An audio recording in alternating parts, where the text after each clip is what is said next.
تو اب سوال یہ پیدا ہوتا ہے کہ اگر ہمارا دل گھٹا ہوا ہے اور ہمارا دل بند ہے اور سخت ہے اور زنگ لگا ہوا ہے اور کسی چیز میں دل لگتا نہیں، تو پھر کیا کرنا چاہیے؟ یعنی دل کا علاج کیسے کریں؟ دل کا شرح صدر کیسے ہو؟ تو سب سے پہلے امام ابن قیم کہتے ہیں کہ انسان توحید اپنائے. یعنی ہدایت اور توحید جو ہے یہ شرح صدر کے بہت بڑے اسباب میں سے ہے کہ دل کو ہدایت مل جانا اور توحید مل جانا. اور شرک اور گمراہی سینے کے تنگ ہونے کے بڑے اسباب میں سے ہے.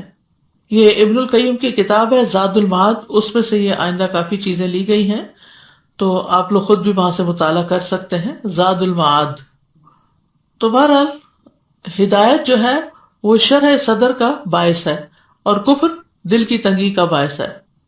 پھر سینے سے ایمان کے نور کا نکلنا، ان اسباب میں سے ایک سبب وہ نور ہے جو اللہ بندے کے دل میں ڈالتا ہے، اور وہ ایمان کا نور ہے. ایمان دل کے اندر نور پیدا کر دیتا ہے، اس کو کھول دیتا ہے اور راحت پہنچاتا ہے. تو پہلی چیز تھی توحید، اور اسی کے اندر پھر توحید میں ایمان آ جاتا ہے، اور پھر اس ایمان کی وجہ سے انسان کا دل جو ہے وہ روشن ہو جاتا ہے.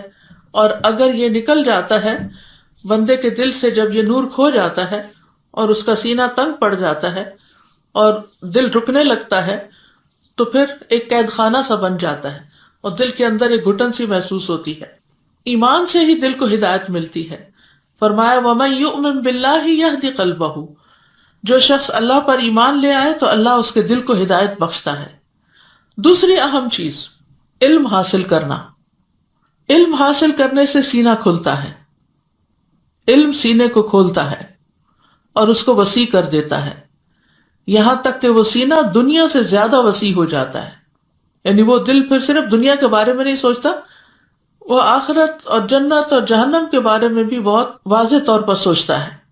جہالت سینے کو تنگ کر دیتی. جہالت اندھیرا ہوتا ہے، اندھیرے میں گھٹن ہوتی ہے، تنگی محسوس ہوتی، انسان کی موبلٹی ختم ہو جاتی ہے. تو جہالت سینے کو تنگ کر دیتی ہے، اس کو بند کر دیتی ہے، اس کو محبوس کر دیتی ہے. تو جیسے جیسے بندے کا علم بڑھتا جاتا ہے اس کا سینہ کھلتا جاتا ہے اور وسیع ہوتا جاتا ہے. لیکن ہر علم سے ایسا نہیں ہوتا. علم عمومی طور پر انسان کو فائدہ دیتا ہے، لیکن سارے علم نہیں. اس علم سے مراد یہاں علم نافع ہے، یعنی جس علم سے انسان کو فائدہ پہنچے، اور وہ سب سے بڑا علم دین ہے، یعنی جو رسول اللہ صلی اللہ علیہ وسلم کی وراثت ہے، ان کے ذریعے ہم تک پہنچا ہے. تو جو لوگ اس علم کو صحیح طور پر حاصل کریں اچھی نیت کے ساتھ اور اس پر عمل بھی کریں، تو ان کے سینے کھل جاتے ہیں، پھر وہ دل وسیع ہو جاتے ہیں، اور ایسے لوگ پھر وسعت قلبی کا ثبوت دیتے ہیں. ان کے اخلاق پاکیزہ ہو جاتے ہیں، ان کی زندگی سب سے بہترین ہو جاتی ہے.